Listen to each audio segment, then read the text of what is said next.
All right, let's get to the shout out. I'm looking for a remix. And now the shout out. Shout out. Shout out. Shout out. Shout out. Shout The out. pile of ideas was turned to low. It's quickly moving into a hot position. And now the shout out. Shout out. Pause the video. Shout out. Shout out. Recovery mode. Shout My out. brain is Shout out. Shout out. Geopolitical politics. Shout out. competition would start kicking in. Shout out. Geopolitical politics. Shout out. Do some research for yourself. Shout out. Shout out. Shout out. Shout out. Shout out. Man. Somebody asked me if I could continue to think of ways to call Dave Rubin stupid, and the answer is both yes and no.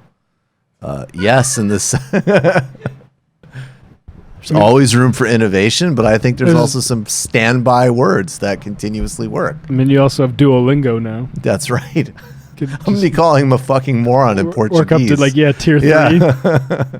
How you took Portuguese on the internet? What can you say? Free Lula. And Dave Rubin is a fucking idiot. All right, guys, there is a serious uprising in Puerto Rico.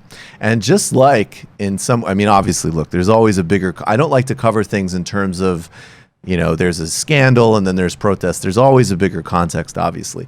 But it's interesting to me that just as the explosive reporting out of the Lava Jato corruption in Brazil has to do with leaked... leaked text messages. This scandal does as well. And Puerto Rico's governor was basically revealed to, along with his inner circle, to be engaging in everything from, it looks like, significant corruption schemes to just also engaging in like boorish homophobic bullshit. This is a report that just dropped. And again, there's been huge demonstrations across Puerto Rico, civil disobedience, riot gear responses from cops, very brutal response. The governor has refused to resign, although he claims he won't seek re-election. I would be very wary of that promise. And now here is a report that, in fact, there are warrants for the governor and 11 associates' cell phones. Let's check out this report. I just confirmed with the Department of Justice here in Puerto Rico that they have executed search warrants on the governor of Puerto Rico and every other individual who is a part of the Ricky chats, the chats that were leaked. So apparently, the governor and the 11 others involved in the chat were ordered to surrender their cell phone to the Department of Justice. I don't know who turned in their cell phone. I don't know who didn't turn in their cell phone. But not everybody did. So search warrants have been executed in order to collect the phones. I have repeatedly asked the governor's office over the last several days whether or not the governor surrendered his cell phone. No response, not once. I'm about to ask them again.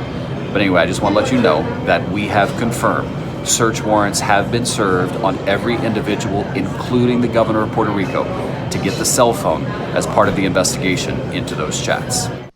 And so, the bigger picture, obviously, with Puerto Rico is that Puerto Rico is a colony. Puerto Rico is overseen by a predatory hedge fund board, which was created out of the Promesa legislation that flowed out of the Obama administration's arguing and being confirmed in the court system, essentially, the continuity of Puerto Rico's status as what is in effect and in reality a colony.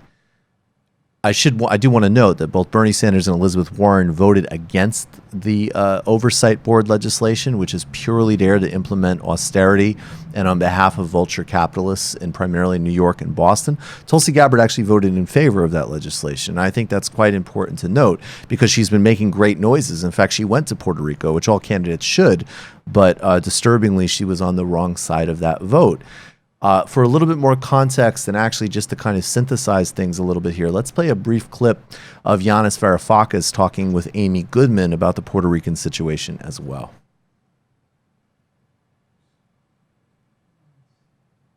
You just need to turn the volume up.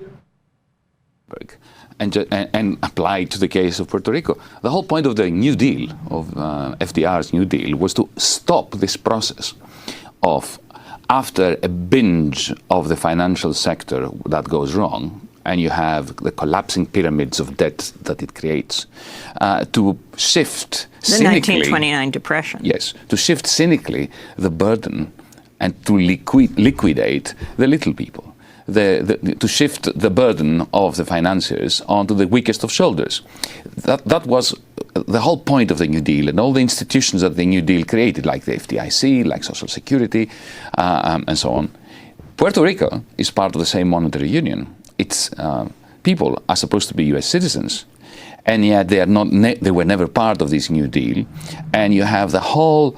And they cannot vote for president of the United States. The whole force of evil that was imposed upon the little people in 1929, 1930 under the Hoover administration, being imposed upon a small island nation that has also been devastated by this terrible hurricane, which is not completely unconnected. And he goes on, of course, to talk about the climate dimension in this. I just want to quote briefly from Nelson Denis, who's excellent. He wrote a really good piece called After a Century of Citizenship, Puerto Ricans Have Little to Show for It in 2017 in The Nation.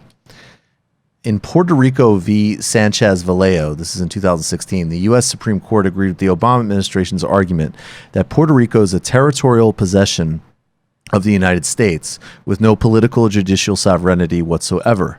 That same day, the House of Representatives passed the Puerto Rico Oversight, Management, and Economic Stability Act, PROMESA, to create a financial control board empowered to manage the entire Puerto Rican economy.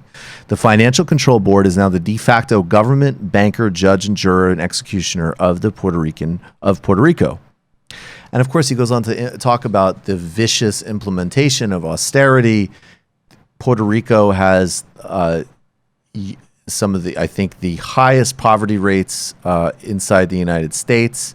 It has a per capita income that is roughly half of that of Mississippi, which is the poorest state in the United States.